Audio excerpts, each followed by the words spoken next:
In the social and political climate of the 21st century, mankind is truly facing some very great challenges. Many of them made all the more difficult due to the fact that they are challenges that go mostly unnoticed by the vast majority of people. The vast majority of people in the world today only perceive the world the way it appears on the surface. However, the real truth is that the world that we live in today is actually very different to that which most people perceive it to be. Because just below the surface of everyday life, beneath the social and political distractions of the reality offered to the masses via their television, there exists another world. The world that most people perceive is simply a facade. It is an illusionary reality where nothing is what it seems. It is a world where our social system is designed to foster division. Our education system is designed to conceal knowledge. Our health system is designed to create sickness. Our financial system is designed to steal wealth. Our community is designed to create disunity. And our very civilization itself is wholly uncivilized. We live in a world where 2% of the population controls 98% of the global resources, while the other 98% of people are left to compete against each other in order to gather some small fraction of the other 2% that is left to them in order to support their lives and their families. In fact, the world of today is so disjointed and so out of balance that the most amazing part of it all is that there are actually people who cannot seem to see it. And this is because the systems of control that have been put in place to blind people to the true realities of our world have been very cleverly and very meticulously constructed. Though much of our society may appear to be free on the surface, if the truth be known, mankind is actually far from free. We are simply free range, for the world of modern times is actually a very controlled place. But the situation is not wholly lost, for the simple truth is that mankind has allowed their servants to take over the mansion, and these public servants have worked and are continuing to work to steal everything of value that they can from the people, while gradually enslaving the world to a set of rules of their own contrivance. Legislation that has been cleverly designed to remove actual law from the planet and impose in its stead the will of individuals. When one puts all the pieces of the puzzle together on the table, the chemtrails, the HAARP arrays that are appearing all over the planet, the promotion of wireless technology, the smart meters, the introduction of repressive legislation such as Codex Alimentarius, the mandatory use of Monsanto genetically modified food, the destruction of the water table, the introduction of brain-inhibiting toxins such as fluoride into people's diets, it becomes quite evident that the ruling factions on this planet are actively engaged in the genetic modification of all life on this planet in order to further the transhumanist agenda.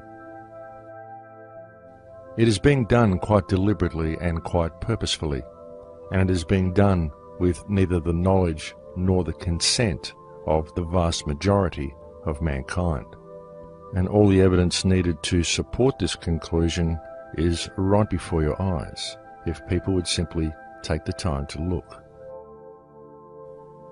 The truth is that everything we are facing is visible in plain sight, and so is its inevitable conclusion. It's just that people tend to focus on their own little symptom and never step back to view the entire structure of our world holistically, and thus our response to the problem is compartmentalized, essentially rendering it ineffective. And this is all done by design, because in addressing their respective symptoms, people are trained to believe they have to work within the parameters of the system, rather than addressing the actual root of the problem.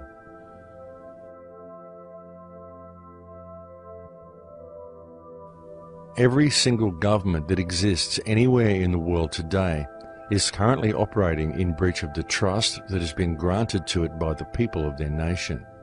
And this is true regardless of which country we are talking about. It is true whether it is a government consisting of duly elected politicians claiming to act in the best interest of the people, whether they are acting out of greed or whether they are simply acting through their belief that the system is real. It is true whether it is a military dictatorship falsely declaring a self-granted right to dictate what is good for others. It is true whether it consists of a monarchy that has declared its divine right to rule and supposedly care for its subjects. Because the reality is that every single government or ruling body in the world today is abusing the power granted to it by the people of the nation it governs.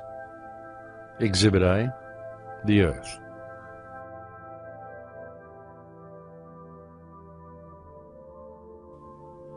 The remedy is for mankind to re-establish themselves as who and what they are, because the only ones who have any chance of addressing this situation are the people themselves.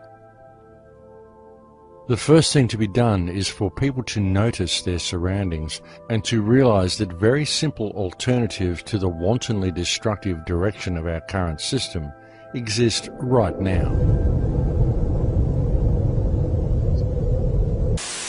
Carbon at the nanoscale is actually transparent and flexible. And when it's in this form, if I combine it with a polymer and affix it to your window, when it's in its colored state, it will reflect away all heat and light, and when it's in its bleached state, it will let all the light and heat through, and any combination in between. To change its state, by the way, takes 2 volts for a millisecond pulse. And once you've changed its state, it stays there until you change its state again. The nanomaterial, 2 nanomaterials, a detector and an imager, and it takes all the infrared available at night, converts it into an electron with a space of 2 small films.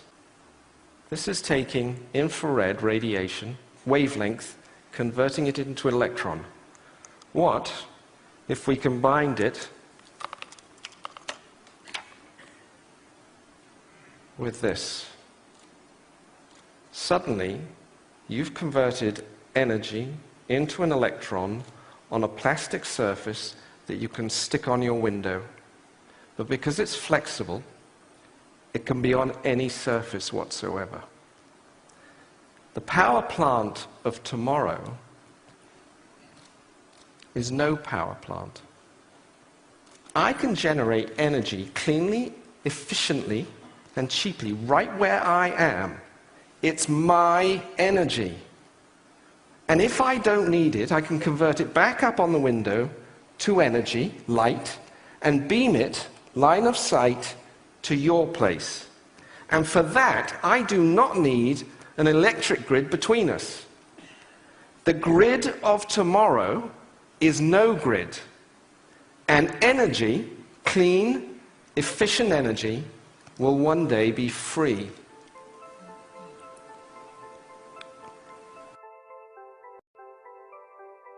This type of technology exists right now, and the global implementation of such energy systems could begin tomorrow, thereby freeing mankind of its financial shackles and simultaneously circumventing some of the most pollutive industries on Earth. And such technology could be implemented tomorrow if the people simply did so themselves. To begin the process of change from this current destructive society, there needs to be an immediate and global movement of people. The people need to occupy everything, but in order to do so, they first need to occupy themselves. As a society, we need an immediate and global cancellation of all debt, thereby freeing each person from the clutches of financial terrorism that now hold them. And this should be closely followed by a switch to alternative energy devices such as the carbon energy device demonstrated by Justin Hall. And these steps need to be implemented by the people themselves. It cannot be done from within the legal parameters provided by the current system, as the current system simply will not allow it. It won't allow it because the current system is designed not to service mankind, but rather to protect and sustain itself at mankind's expense. Such a process of change will only ever succeed if it is implemented by the people themselves, regardless of what legislation has been put in place to prevent them from doing so, because legislation is not law. Legislation is simply rules written on pieces of paper by public servants.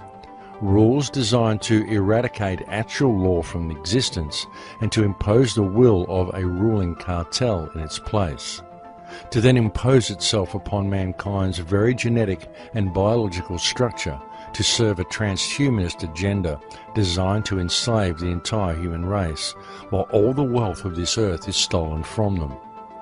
And the only thing that stands in the way of this program running to its inevitable conclusion are the people themselves. But the biggest killer, the wielder of the ultimate power against mankind, the most all-pervasive force that has kept the people of the world enslaved for so long, is fear. People often talk about the need to adopt an attitude of love, and in many ways they do so, but then through inner fear they fail to apply it to reality around them. Each should ask themselves, if suffering exists in the world around me and I fail to address it, then am I really in a state of love and service to creation, or am I simply in a state of fear and denial of reality? Admittedly, it is often difficult for people to see through the haze, not only for people who are now beginning to see how the world works, but also for others who have been long active and yet unwittingly only focusing on a symptom rather than on the actual problem. And this is because when you look at all the little symptoms, it's chaos and far too difficult for most people to really make anything out, because nothing really makes sense.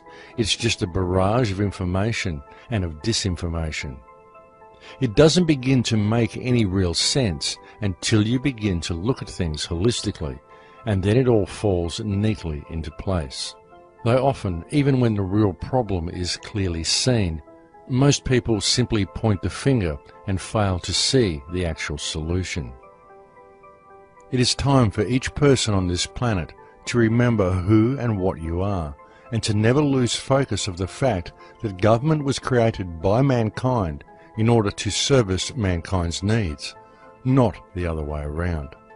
So you must always, always question authority. If someone in fancy dress interferes with your ability to be yourself to your fullest potential, if you have always respected others and there is no injured party from your actions, then you should always question what right anyone has to compel you to perform any action or to make any demands of you at all. As more and more rules are put into place, mankind is becoming increasingly more regimented. We now find police officers stationed on school grounds, as what was once a childhood prank and part of growing up is now often seen as a breach of law, a crime.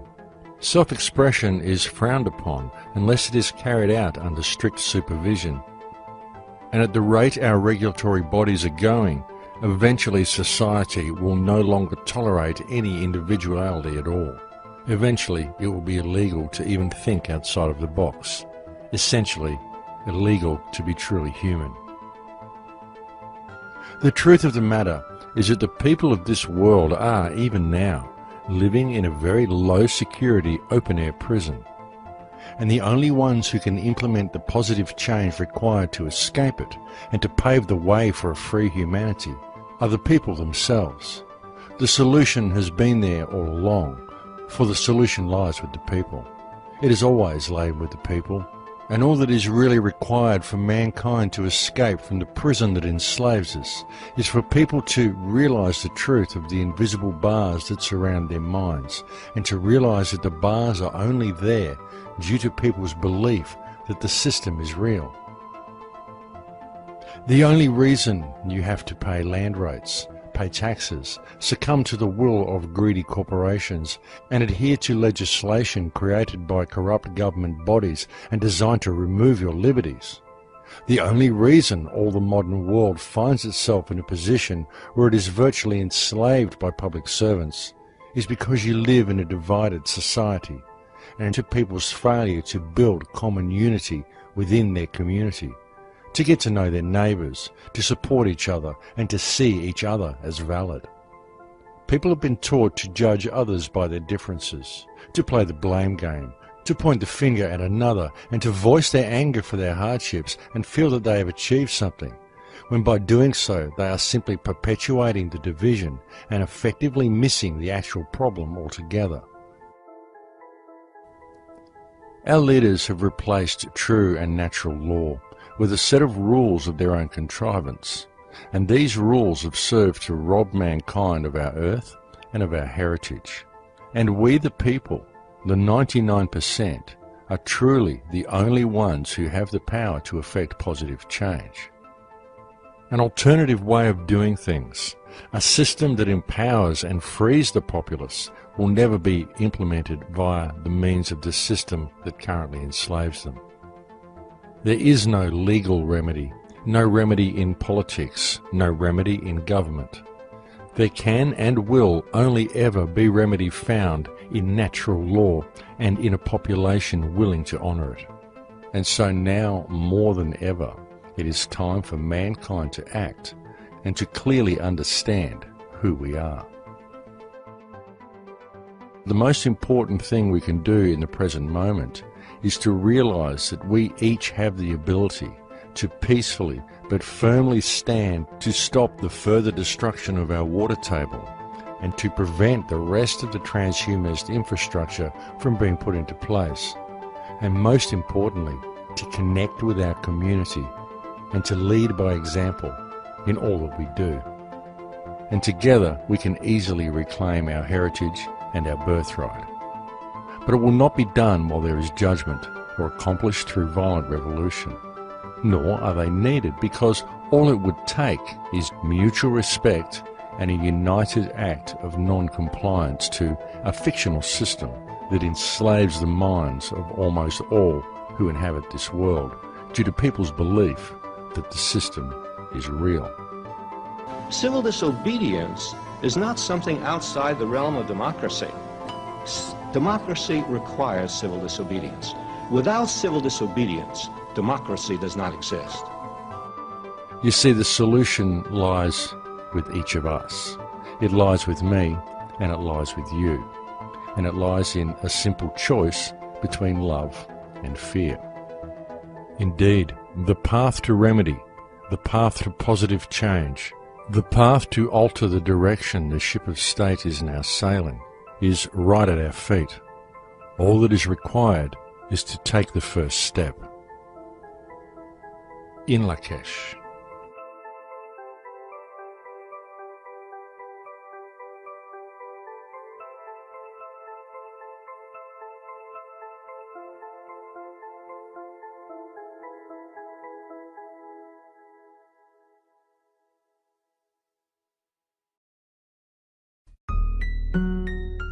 It's quite comical, actually, when you realize the difference.